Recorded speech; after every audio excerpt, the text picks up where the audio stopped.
Pathogenesis. At the end of this lesson, you will be able to describe pathogenesis and explain the steps involved in pathogenesis. Explain the factors affecting the process of infection in plants.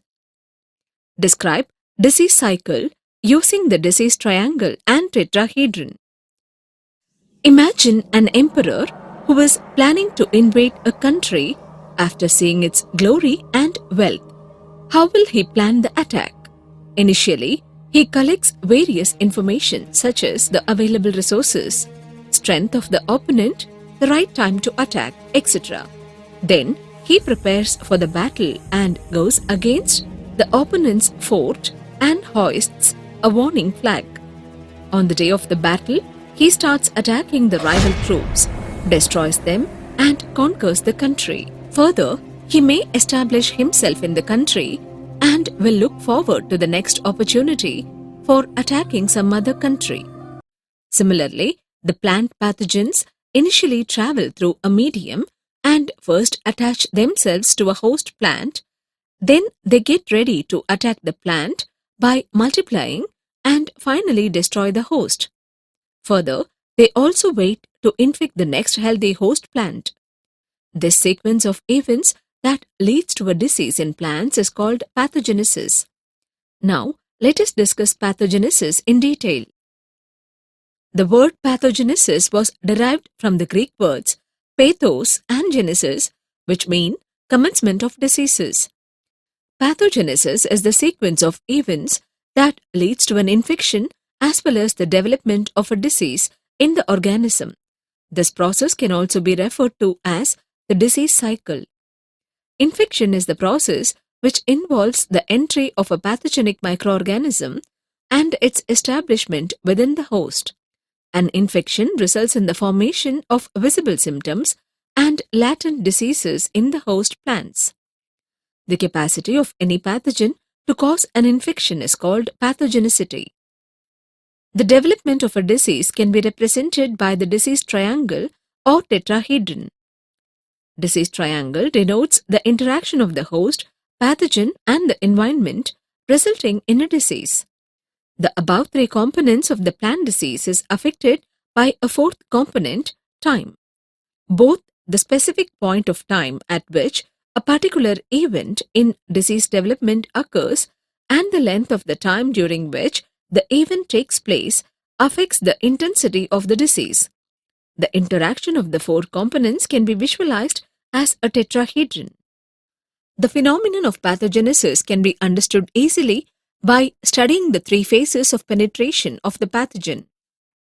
They include pre-penetration phase, penetration phase, and post-penetration phase.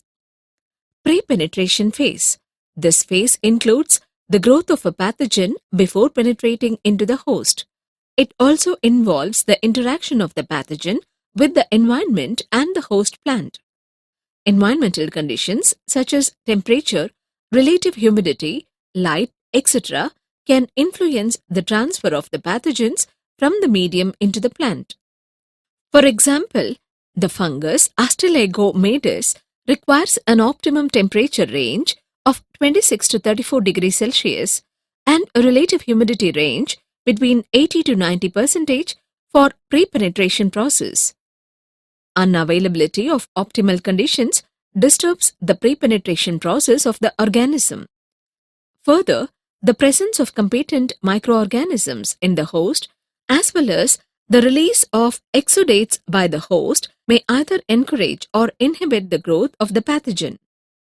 For example, spores of Rhizopus aricis germinate only in the presence of amino acid proline in the rhizosphere region, whereas exudates of the root of onion varieties inhibit the spore germination of Colletotrichum circinus. The growth of the pathogen begins once the pathogen successfully adheres onto the host. This can be explained by the penetration process.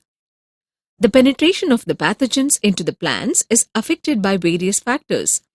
They include nature and behavior of the pathogen, favorable physical conditions, and host susceptibility.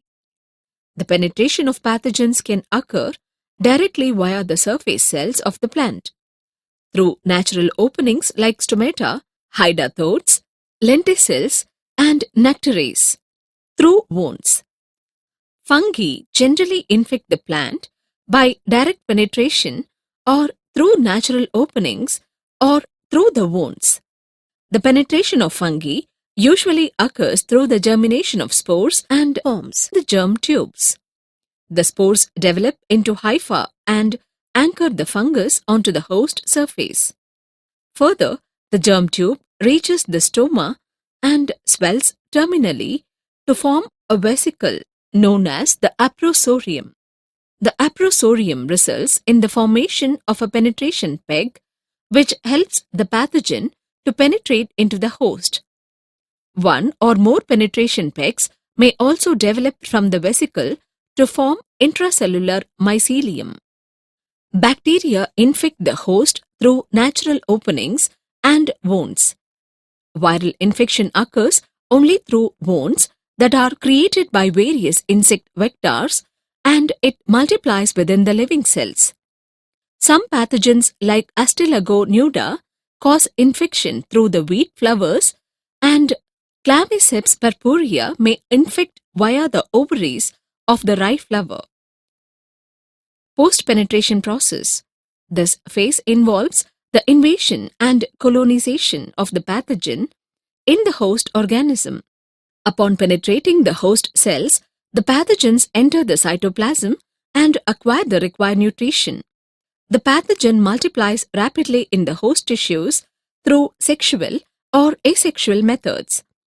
The pathogens may secrete enzymes, toxins, or growth regulators which affect the host metabolic processes such as respiration, photosynthesis, etc. This may in turn cause physiological, anatomical, and morphological disturbances in the host plant. The infection process may also be delayed depending upon the incubation period of the pathogen, that is, the period between the penetration and the appearance of visible symptoms. Once the incubation period is over, the pathogen exhibits complete expression of the disease. For example, bacteria and viruses penetrate the host, exhibit intracellular proliferation and destroy them, while fungi may cause infection via intra or intercellular systems. After the pathogen has grown and multiplied in a host, it is disseminated to other healthy plants. The pathogens can be transmitted through air, water, insects, crop residues, etc. In the absence of a viable host or during unfavorable conditions, the pathogens remain dormant. This is called the survival of pathogens. The process from pre-penetration to survival is referred to as the life cycle of a pathogen. Summary. Let us now do a recap of what we have learned so far. Plant pathogenesis is generally referred as plant disease cycle. It involves three phases, namely pre-penetration, penetration, and post-penetration. After penetration, the pathogens multiply and spread to other host plants. Under unfavorable conditions, the pathogens remain dormant, and at the onset of suitable conditions, the disease cycle gets initiated.